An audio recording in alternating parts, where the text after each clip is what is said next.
लाल रंग के पशु पर बैठी वेश्या। 666 की पहचान।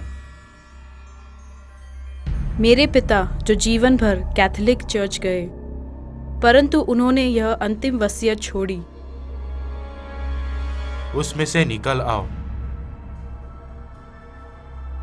लाल रंग के पशु पर बैठी वेश्या पृथ्वी पर कौन है?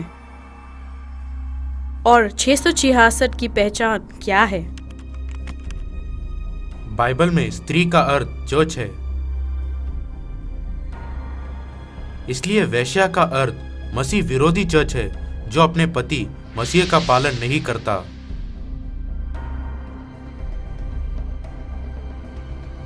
क्या पिता ने अपनी वसीयत से मुझे यह कहना चाहा कि मुझे उस चर्च से निकल जाना है जो मसीह का पालन नहीं करता? लाल रंग के पशु पर बैठी वेश्या मसीह विरोधी चर्च की पहचान मेरे लिए बहुत चौंकाने वाली थी। बाइबल उस राज्य के बारे में विस्तार से बताती है जहां से मसीह विरोधी समुदाय का उदय होगा।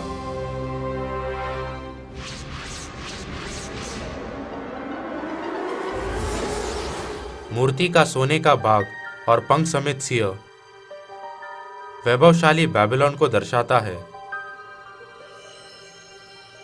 मूर्ति का चांदी का बाग और रीछ उस मादी फारस को दर्शाता है जो 3 राज्यों को क्रूरता से नष्ट करके उदय हुआ। पीतल का बाग और पंख समेत चीता उस ग्रीस को दर्शाता है जिसने फारस को जीतकर 8 वर्षों में बड़े साम्राज्य का निर्माण किया।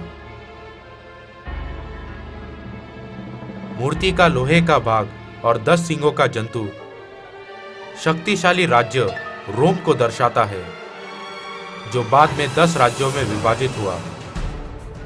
बाइबल ने भविष्यवाणी की है कि मानव जाति के इतिहास के सबसे शक्तिशाली राज्य रोम से मसीह विरोधी समुदाय प्रकट होगा। उन 10 सिंगों का अर्थ यह है कि उस राज्य में से 10 राजा उठेंगे और उनके बाद उन पहलों से भिन्न एक और राजा उठेगा जो 3 राजाओं को गिरा देगा। सन 493 ईस्वी हेरोली पोप के द्वारा नष्ट किया गया। सन 534 ईस्वी वैंडल्स पोप के द्वारा नष्ट किया गया। सन 538 ईस्वी ऑस्ट्रोगॉथ्स पोप के द्वारा नष्ट किया गया। भविष्यवाणी के अनुसार रोमन पोप के द्वारा 3 राज्य नष्ट किए गए। बाइबल ने भविष्यवाणी की है कि मसीह विरोधी चर्च परमेश्वर के लोगों को सताएगा और परमेश्वर की व्यवस्था को बदलेगा। वह परमप्रधान के विरुद्ध बातें कहेगा और परमप्रधान के पवित्र लोगों को पीस डालेगा और समयों और व्यवस्था के बदल देने की आशा करेगा। बाइबल की 10 आज्ञाएं, कैथोलिक चर्च की 10 आज्ञाएं। उन्होंने दूसरी आज्ञा तू अपने लिए कोई मूर्ति खोदकर न बनाना को निकाल दिया। उन्होंने सबत के दिन को प्रभु के दिन में बदल दिया। उन्होंने 10वीं आज्ञा को 2 भागों में बांट दिया। किस धार्मिक समुदाय ने परमेश्वर के समयों और व्यवस्था को बदल दिया? Roman Catholic church.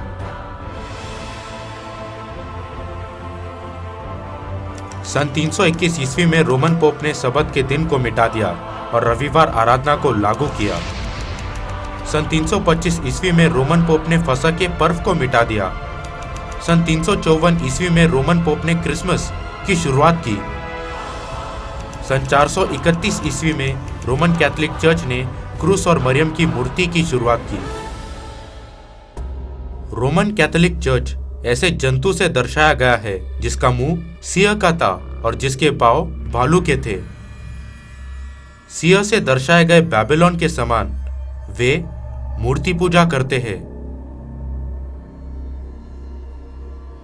क्रूर भालू से दर्शाए गए मादी फारस के समान वह बहुत क्रूर है।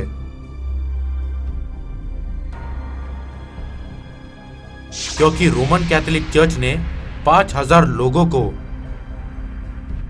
विधर्मी और चुड़ैल कहकर मार दिया। तब अंक 666 रोमन कैथोलिक चर्च में किसको संकेत कर रहा है? प्रकाशित वाक्य 13 का 18 ज्ञान इसी में है जिसे बुद्धि हो वह इस पशु का अंक जोड़ ले, क्योंकि वह मनुष्य का अंक है और उसका अंक 666 है। पोप की टोपी में लिखे हुए अक्षर विकारियस फिलिडे, जिसका लैटिन भाषा में अर्थ है परमेश्वर के पुत्र का मध्यस्थ। लैटिन भाषा में विकारियस फिलिडे का अर्थ है परमेश्वर के पुत्र का मध्यस्थ। यह पोप का सरकारी नाम है। यदि हम इन लैटिन शब्दों के अंकों को जोड़ें तो ये 666 है। इसलिए 666 पोप है, रोमन कैथोलिक चर्च का प्रधान।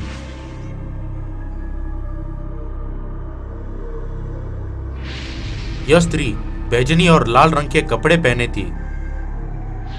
सोने और बहुमूल्य मणियों और मोतियों से सजी हुई थी। उसके हाथ में एक सोने का कटोरा था जो घृणित वस्तुओं से और उसके व्यभिचार की अशुद्ध वस्तुओं से भरा हुआ था। उसके माथे पर यह नाम लिखा था, भेद बड़ा बेबीलोन, पृथ्वी की वेश्याओं और घृणित वस्तुओं की माता। मैं यह जानकर कांप उठा कि जो धर्म समुदाय परमेश्वर के विरुद्ध है वे रोमन कैथोलिक चर्च और उसका